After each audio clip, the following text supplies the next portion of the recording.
Dalam forum ini, masing-masing fraksi menyampaikan catatan, kritik, dan rekomendasi sebagai bentuk evaluasi terhadap pelaksanaan anggaran oleh pemerintah Kota Madiun. Fraksi Perindo misalnya menekankan pentingnya transparansi dana Corporate Social Responsibility atau CSR dan meminta agar penerimaan serta penggunaannya dilaporkan secara berkala kepada DPRD. Sementara itu, fraksi Golkar memberikan rekomendasi taktis dan strategis terkait pengelolaan piutang, baik lancar maupun macet, yang ada di sejumlah instansi seperti RSUD, Bapenda, BKAD, Dinas Permukiman, dan Dinas Perdagangan. Golkar juga mendorong Pemkot untuk segera menyusun rencana aksi jangka pendek, termasuk rencana penghapusan piutang pajak yang sudah kadaluarsa, seperti piutang tahun 2018 dan 2019.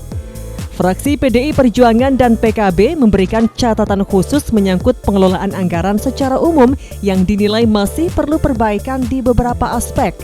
Pandangan dan kritik dari fraksi-fraksi lain seperti Demokrat, PKS, Gerindra Nasdem, dan PSI juga turut mewarnai dinamika rapat paripurna. Catatan-catatan tersebut disambut baik oleh pemerintah kota dalam sambutannya. Wali Kota Madiun Maidi menyatakan komitmennya untuk menindaklanjuti seluruh masukan dan rekomendasi dari DPRD. Ia menegaskan bahwa seluruh perangkat daerah akan segera bergerak untuk melakukan perbaikan berkelanjutan demi kemajuan Kota Madiun dan peningkatan kesejahteraan masyarakat. Dalam rapat tersebut, seluruh fraksi akhirnya menyatakan persetujuannya terhadap penetapan LPJ APBD tahun anggaran 2024 menjadi peraturan daerah atau perda meskipun dengan catatan. Proses pengembalian keputusan pun dilakukan secara formal sesuai mekanisme yang berlaku. Rapat paripurna ditutup dengan prosesi penyerahan dokumen pandangan akhir dari masing-masing fraksi kepada pimpinan rapat, serta penandatanganan berita acara sebagai bentuk formalisasi kesepakatan antara DPRD dan pemerintah Kota Madiun.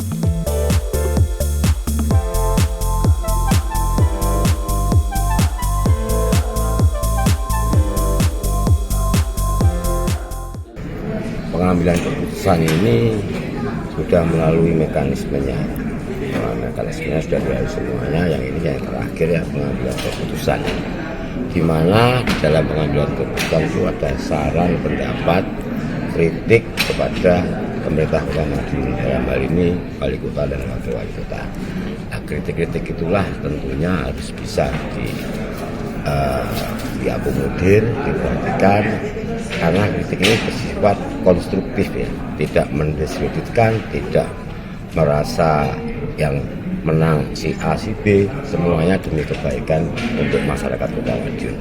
Dan ini sudah ditunjukkan kepada teman-teman DPR Kota Madiun bahwa saran pendapat itu tentunya harus diperhatikan.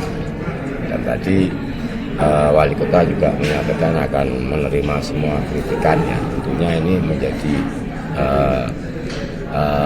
pemikiran kita bersama. Kalau dari fraksi Perindo terkait menyoroti dengan BSS-nya, ya. Terus dari Golkar terkait dengan BDAM, terus dari PDI terkait dengan anggaran, dari PKB juga sama. Ya. Nah, ini tentunya menjadi sesuatu hal yang bisa memberikan masukan kepada kepala daerah.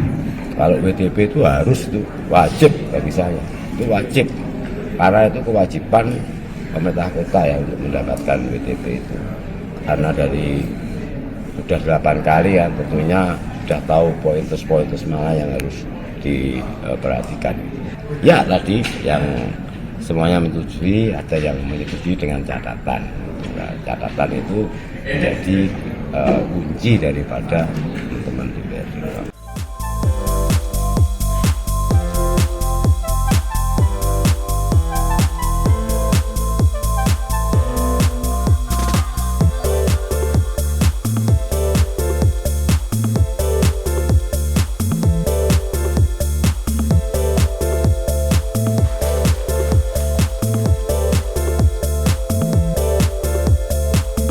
Predikat wajar tanpa pengecualian atau WTP yang kembali diraih oleh pemerintah Kota Madiun juga menjadi sorotan dalam rapat ini. Predikat tersebut dianggap sebagai kewajiban dan pencapaian penting yang harus terus dijaga, mengingat Kota Madiun telah 8 kali berturut-turut meraihnya.